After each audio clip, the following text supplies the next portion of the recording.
amitié de plus de 10 ans. Crapote ta chicha entouré de tes bebeux. Capote sans chichi, gros U quand le. Tu veux mon bien, y'a pas de sous-ça et je veux pas mon bien. Trop souvent sous sky, j'ai fait du mal à petit cœur fragile. Je suis très calme et quand je parle j'agis. Yo, what is going on, guys? It's Lady Yo. Welcome to So Serious Gaming. And as a lot of you have been requesting, if you've been watching my live streams, like a lot of you guys have been requesting for me to do a build video regarding my HEXO build. As you know, I've already got a video for the HEXO build, but you know, a lot of changes have been made to it since that video. So I figured, you know what, I'll make the video for you guys, and you know, if you wanna use it to help you put the build together or just tweak your own build or whatever, then you can do. You know, I know we got 1.7 around the corner, but this is still a very viable build. If anybody tells you it isn't, they're being retarded. It is still viable. So the guns that I use, my main one is my MP5. It's 21.2k damage with just under 7k firearms. 20% crit chance, responsive, competent, unforgiving. Now you could, if you wanted, you could remove unforgiving and go with deadly. But for me personally, the way I'm looking at it is, the percentage you're going to gain from deadly isn't going to give you that much extra damage in your crits. It's only going to be a small amount. And when you're face tanking, which with a build like this, you are going to face tank a lot, you're always taking damage. And even if you're not like face tanking, you're still essentially always taking damage. So for me personally, it makes sense that as you're taking damage, to have more of a damage output, because those non-crits are going to hit harder as a result, but also because your base damage is going up, your crit damage is going up as well. So it basically means that all your bullets are going to be dealing more damage, and not just your crits are going to deal that little percentage extra damage. So that's why I personally go for unforgiving, because I'm a face tanker, I'm always taking damage, so having that raw damage output means every single bullet that lands is going to be increasing in damage as my health goes down, which is why I go for unforgiving. And then on my assault rifle, which I do mostly use to clear out NPCs, I have one, my Elvoa with destructive, competent, responsive on there. But obviously for destructive I need more stamina, and I don't want to use too much stamina, so I've switched that one out and I've switched over to this one, which is adept, fierce and unforgiving. You could get rid of unforgiving for competent or responsive or whatever it might be, but you know, it does work. And again, if I'm losing health, it's just more damage output for my weapon, so I can't really complain. Now adept, I see a lot of people, and I've had a lot of people telling me in stream that I should take unforgiving off and put adept on, blah blah blah. There's no point having adept on an MP5. The reason being is, when you look at your weaponry, I mean, I'm only at 34.5%, but that doesn't matter. I have a pulse that runs with us that takes me to the cap regardless of that, so that's a non-issue.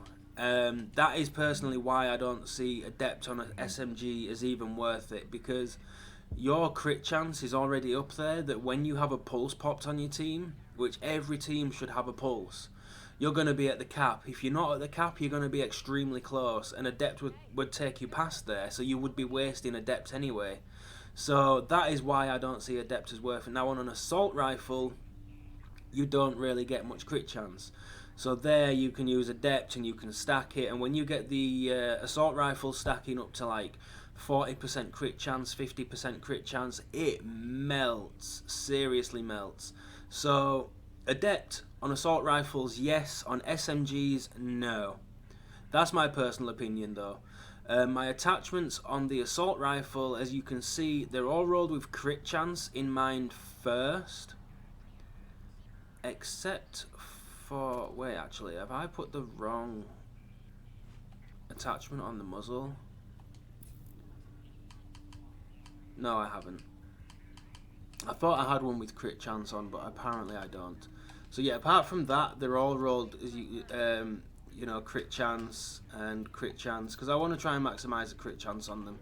And the MP5 is, apart from the magazine, which is obviously crit chance and rate of fire and mag size, they're all rolled with crit damage first. They're all 19% crit damage. So that just means I can maximise as much as possible what I'm doing with the with the crit chance. So yeah, let's get into the gear pieces. So I'm running Vigorous. It's got a good armor roll. That's rolled for electronics. It's an okay electronics roll. I left it as that because it's a decent enough roll. I wanted skill haste and I got max skill haste. It's got health and ammo capacity, 2 firearms mods, both rolled with skill haste. I'm running a Tenacious Mask, which has skill power and is rolled with firearms, and again I have a firearms mod with skill haste. Oh, this controller, dude, is... I've got no batteries and I'm having to use the cable, and the connection in the cable's loose, so it's been a nightmare. These shortbow knee pads I just love. They're pretty good armor roll, max firearms roll, good health roll, and I've got disorient resist, bleed resist, and burn resist. So I'm good there. And then I have an electronics mod with skill haste. Ideally I would like a better electronics mod with skill haste, but it is what it is. And then I've got a support station range mod. That's because I was using a support station for my team with this one. But these two, I tend to run first aid self heal on here. My teammates get a decent enough heal off of it anyway, and we always run with the healer. Just my heal is there. You know, if the team needs it, it lets the team triage, things like that. But obviously, personal heal, when you're not a healer, is more so for yourself than anybody else. So I tend to run first aid self heal on there. Then these two mods will go for whatever gear piece I'm using that's going to benefit my team. So that's why that support station range, and this one has, I believe it is healing speed, yeah. So this is a nimble holster. I could do with a better one, to be honest with you. This one is a better roll, but this is rolled with crit chance, which is why I'm using this one, because I want the skill haste on there. You could use other, if you don't want to use nimble, you could use like I think it's steadfast, where you get armor when you're in cover. So you know, there is a few options there, but nimble is still helpful. I still use it from time to time if I've got the opportunity. Of no med kit and no heal available, and I've just had a fight and I want to get some health quickly, I can just pop into cover, you know, and run for cover and get some health off of it. So nimble's still useful. It's just not OP like it used to be. My skull gloves.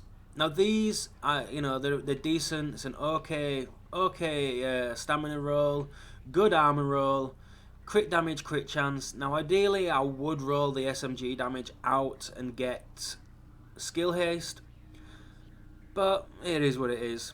You know, I've got SMG damage, crit chance, crit damage. You know, there's not much I can do about that. And the backpack is of course a specialised backpack, a really nice armor roll. Rolled for firearms, skill power, ammo capacity, and again a firearms mod with skill haste, and as I said, 2 first aid self heal mods. So if we go into the character sheet, again 34.5% crit chance, 97% crit damage. Now I know people will have, you know, the view that, well, this is supposed to be like a damage build, why is your crit chance and crit damage not higher? I don't need it higher. My raw damage output is enough anyway, but also then I have like Unforgiving kicking in. But I'm also, the way that I use this build is I'm stacking talents. I'm stacking critical save with booster shot, with tenacious, with competent, with responsive, and you know, all these things stacking up is just raw damage. That is every single bullet dealing more damage, not just crits doing more damage. Which is why I don't focus too much on the crits, because I'm looking at every single bullet dealing more damage, as opposed to just 1 every 4 bullets dealing more damage, or whatever it might be. Plus, like I say, you know, we have a guy who's got a pulse. If he's online, he has like 30% crit chance and 40% crit damage.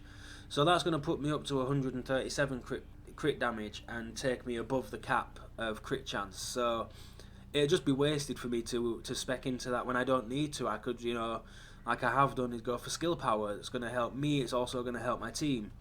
31% skill haste. If I had the 9% I could get on the gloves, I would be at the max 40% I can get without using tactician. So that would be even nicer, but it is, you know, it is what it is. It's still good. It's still nice. 32.75% damage mitigation. which is okay. The max you can get is 35, so you know it's not too bad.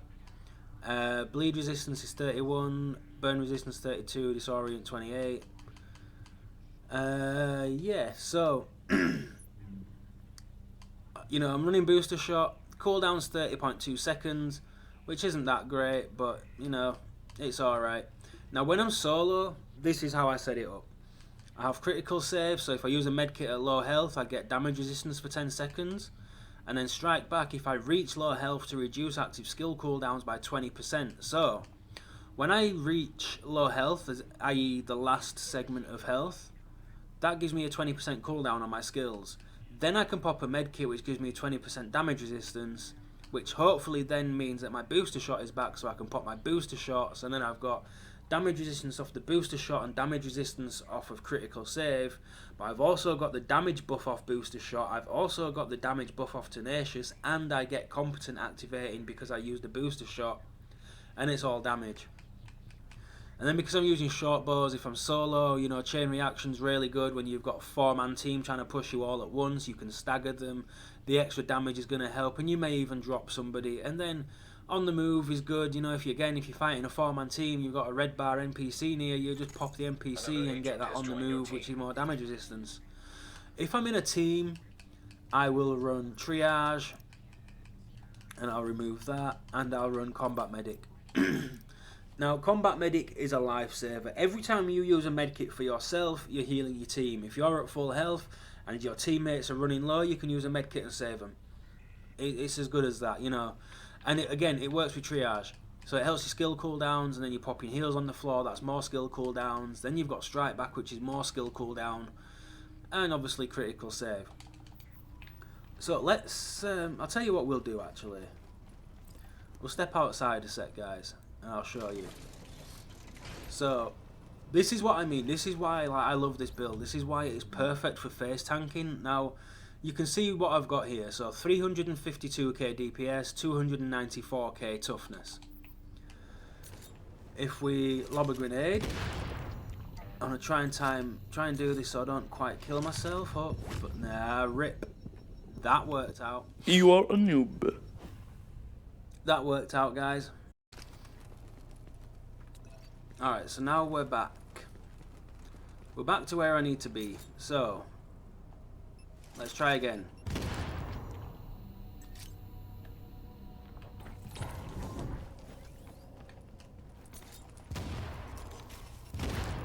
Alright, there we go.